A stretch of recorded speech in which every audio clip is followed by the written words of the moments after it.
Pemanggilan sebagai tersangka ini akan dilakukan pemeriksaan pada hari Senin, tanggal 26. Gubernur Papua Lukas NMB dijadwalkan menjalani pemeriksaan pada panggilan kedua pada Senin 26 September esok. Terkait hal tersebut, Komisi Pemberantasan Korupsi atau KPK berharap agar Lukas tidak mangkir kembali. Lebih lanjut, KPK menyatakan akan mempertimbangkan permintaan pemeriksaan kesehatan Lukas NMB di luar negeri. Dilansir oleh Kompas.com, hal ini disampaikan oleh Kepala Bagian Pemberitaan KPK, Ali Fikri, pada Sabtu 24 September. Ali Fikri menerangkan, Lukas bisa saja menjalani pengobatan di Singapura, namun harus ada syarat yang dipenuhi, yakni Lukas NMB harus menjalani pemeriksaan kesehatan oleh tim dokter KPK di Jakarta. Lebih lanjut dijelaskan oleh Ali, ketidakhadiran tersangka karena alasan kesehatan harus dibuktikan dengan dokumen resmi dari tenaga medis. Sehingga keterangan tersebut tak hanya dijelaskan oleh dokter pribadi, terlebih juru bicara Lukas NMB.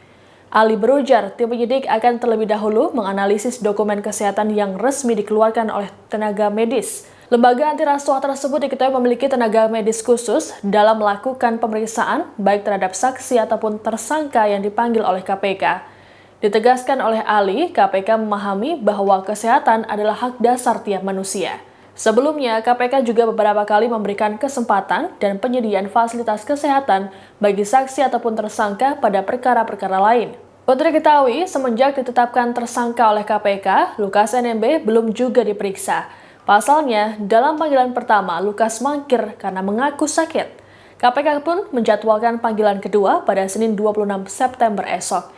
Namun pada Jumat 23 September, tim kuasa hukum bersama dokter pribadi Lukas, yakni Antonius Mote, dan juru bicara Gubernur Papua, Muhammad Rifai Darus, menginformasikan ketidakhadiran orang nomor 1 di Papua itu.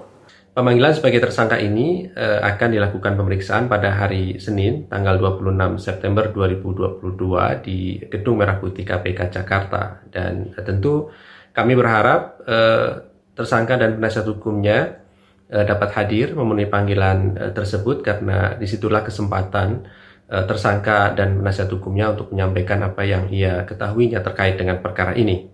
Kami pastikan seluruh proses penyidikan ini telah memenuhi prosedur hukum, termasuk tentu kami perhatikan hak-hak dari tersangka dan kami junjung tinggi asas praduga tak bersalah di dalam proses penyidikan yang sedang kami lakukan ini. Demikian informasi kali ini dalam Tribun News Update. Nantikan terus informasi